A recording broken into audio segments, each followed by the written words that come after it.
दोस्तों कोई काम अलग नहीं किया तो तूने सगाई अकेले कैसे करवा ली? कल्पना ने कहा मेरी प्यारी सखी बता इसमें मैं क्या कर सकती थी, मैंने खुद तो सगाई की नहीं घर वालों ने कर दी वो भी मेरे मना करने के बावजूद। क्या तेरे लड़का नहीं देखा, बिना देखे ही सगाई हो गई? लड़का मैंने नहीं देखा, हाँ लड़का मुझे देखने जरूर आया था और मैं उस दिन ना नहाई थी ना ही कोई अच्छे कपड़े पहने थे ताकि वो ना कर जाए, लेकिन उसने हाँ कर दी और मुझे आज ही पता लगा है कल्पना की शादी हो गई। और जब वो हनीमून मनाने के लिए मनाली गए तो तनिषा भी मनाली पहुंच गई और जिस होटल में उन्होंने कमरा बुक करवाया था उसी होटल में उसके साथ वाला कमरा उसने बुक करवा लिया। दोनों कमरों के बीच में टॉयलेट था। कल्पना से तनिषा ने कह दिया कि अब अपने वायदे के मुताबिक तू रात को एक बार लेने के बाद उठकर टॉयलेट आएगी और मैं तेरी जगह तेरे बिस्तर पर चली जाऊंगी और तू मेरे कमरे में। तनिषा ने एक बैरे से मिलकर टॉयलेट के दरवाजे में एक सुराख करवा दिया था जिसमें से कमरे का पूरा नज़ारा दिखाई देता था।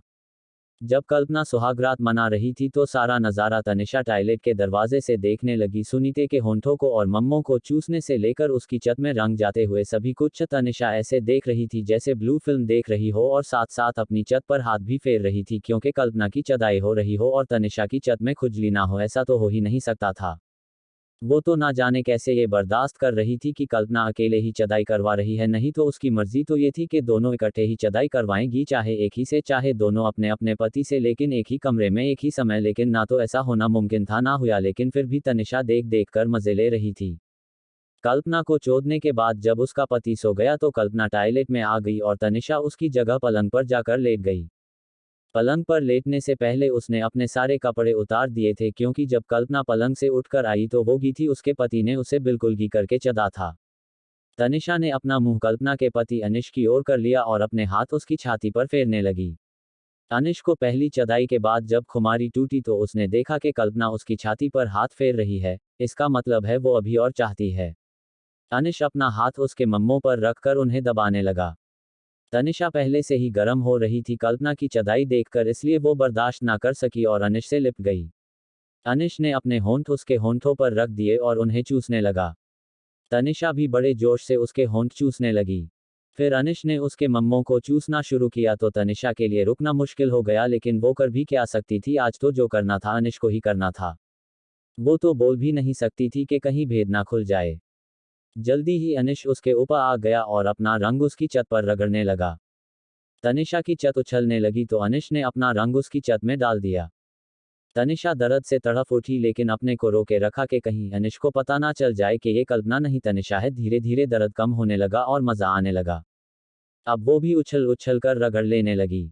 ऊपर से अनिश धक्के मार रहा था, नीचे से तनिषा उछलकर दम को पूरा अपने अंदर लेने की कोशिश कर रही थी। आधे घंटे की मजेदार चदाई के बाद अनिश बगल में लेट गया और थोड़ी देर बाद जब तनिषा को लगा कि वो सो गया है वो उठकर टॉयलेट के रास्ते अपने कमरे में आ गई जहां कल्पना उसका इंतजार कर रही थी। ले आई मजे सुहागरात के, अब तो नाराज नहीं, मैंने अपना वादा निभाया है, अब तुझे अपना वादा निभाना है। अच्छा ये तो बता कैसा लगा अपने जीजा का रंग और उसकी चदाई? ये भी कोई रंग है छोटा सा, और चदाई तो उसे करनी आती ही नहीं। तू तो ऐसे कह रही है जैसे तूने बड़े डलिए हैं और चदाई के मजे लिए है। अरे मैं तो मजाक कर रही थी, बहुत मजेदार चदा करता है तेरा अनिश, और दे तो इतना मोटा और लंबा है कि मेरी तो दर्द के मारे चीख निकलने वाली थी। बड़ी मुश्किल से अपने आप को रोका है। अब तू जल्दी से जा, कहीं तेरा वो जाग ना जाए, और अभी तेरा दिल तो भरा नहीं होगा, एक बार तो और लेगी।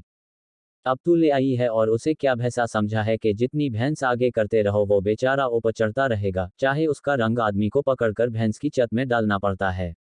अरे बड़ा दर्द आ रहा है, एक बार ही तो मैंने लिया है और वो भी कोई जबरदस्ती नहीं की, मैं तो जाकर साथ में लेट गई थी, उसने ही मेरे होठों का रस पिया, मेरे मम्मों को चूसा और मेरी छत में अपना मोटा गधे जैसा रंग डाला। वो तुझे बुलाने आया था, खुद ही तो गई थी यह सब करवाने के लिए। अब बता मैं क्या करती? जब वो तुझे देखने आ रहे थे तो तू मुझे बता सकती थी। मुझे भी नहीं पता था कि वो मुझे देखने आ रहे हैं। ठीक है, तूने अपना वादा तोड़ा है। हमने आपस से एक दूसरी से वादा कर रखा था कि हम एक ही दिन शादी करेंगी और एक ही रात सुहागरात मनाएगी। अब तू अकेली शादी करेगी और अकेले ही सुहागरात मनाएगी। अब इसमें मैं क्या कर सकती हूँ? तू ही कोई रास्ता निकाल, मैंने तुझे बताया है कि ये सब मेरी मर्जी के बिना हुआ है और मेरी जानकारी के बिना। चलो अब शादी तो तेरी हो जाएगी, लेकिन सुहागरात तो हम इकट्ठी मना सकती है। वो कैसे? देख, सुहागरात यानी हनीमून मनाने तो कहीं बाहर जाएगी और किसी होटल में मनाएगी। वो भी मैं नहीं कह सकती, लड़के वालों की मर्जी है। क्या अब तू लड़के से शादी के पहले नहीं मिलेगी? क्यों नहीं, लेकिन वो भी लड़का ही पहल करे तो अच्छा है, मैं तो नहीं कह सकती। ठीक है, मुझे उसका टेलीफोन नंबर दे, मैं प्रोग्राम बनाऊंगी और मैं ही पूछ लूंगी कि हनीमून मनाने कहाँ जा रहे हो।